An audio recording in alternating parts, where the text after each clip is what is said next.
থেকেই হচ্ছে টিপ টিপ বৃষ্টি। এর মধ্যেই সকাল গড়িয়ে বিকেল হয়ে গেল, বৃষ্টি কমার একটু লক্ষণ নেই।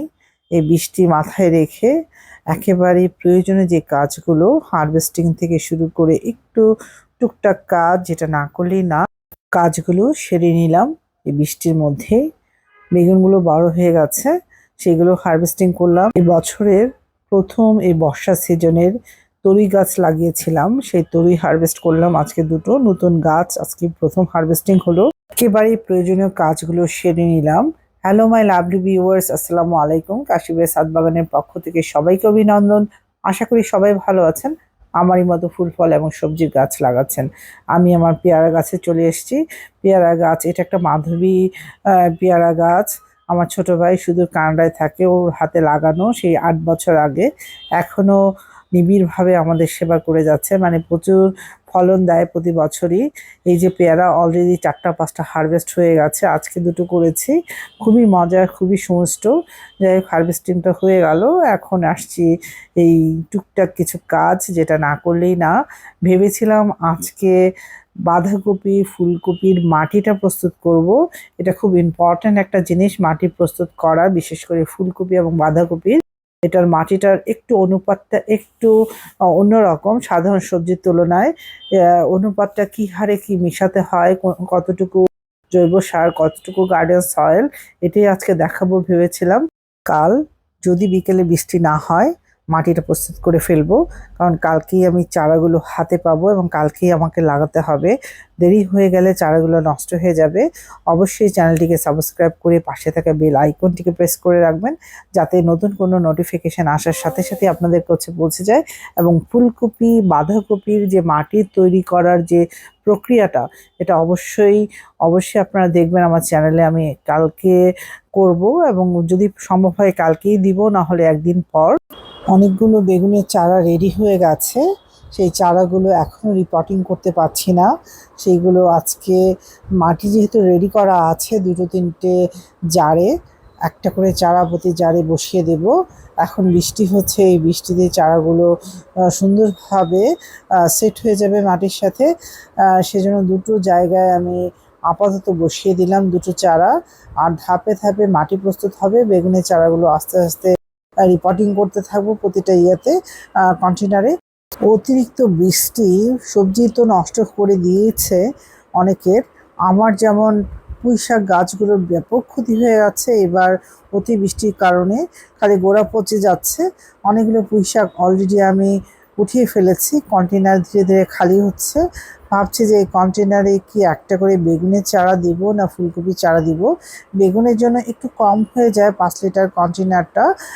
5 লিটার কন্টেনারে ফুলকপি বাঁধাকপি খুব সুন্দর হয়।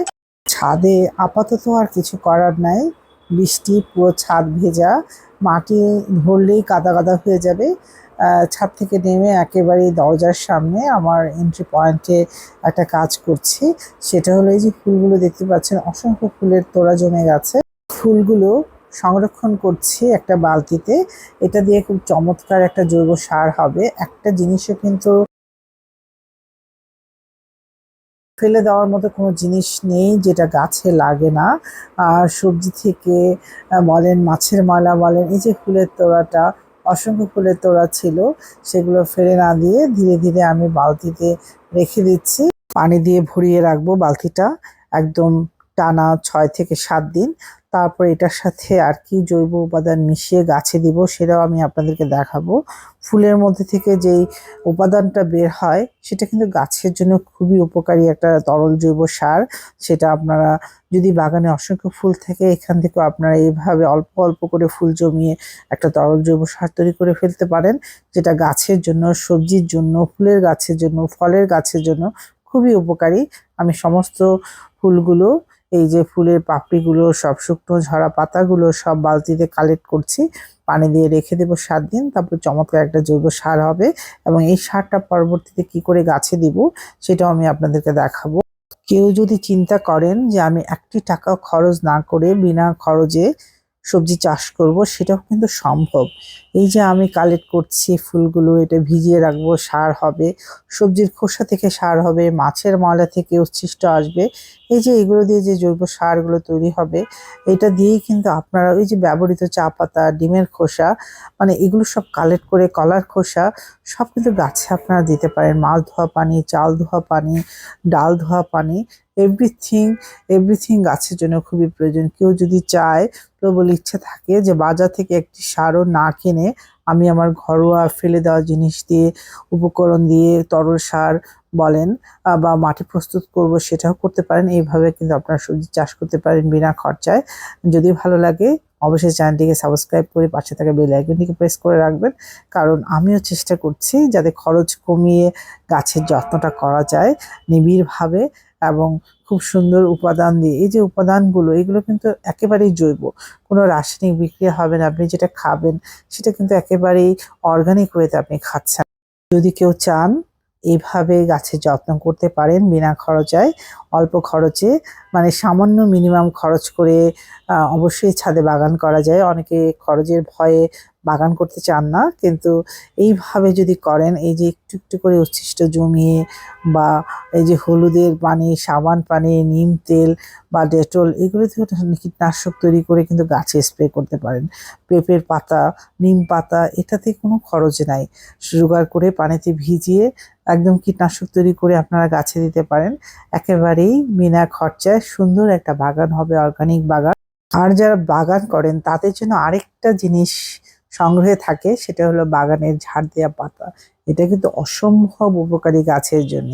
হিউমিক অ্যাসিড তৈরি করার জন্য এই প্রতিটা প্রক্রিয়াগুলো খুব দরকার। এই গাছের মরা পাতা, কচি পাতা, ডিমের খোসা, কলার খোসা, এইগুলো জৈবভাবে জমিয়েও কিন্তু অনেক কিছুটা হলেও হিউমিক অ্যাসিডের বা খাদ্যের অভাবটা, মাইক্রো এবং ম্যাক্রো নিউট্রিয়েন্টটা পূরণ করা যায়। ভিউয়ার্স বন্ধুরা, আজ এই পর্যন্তই।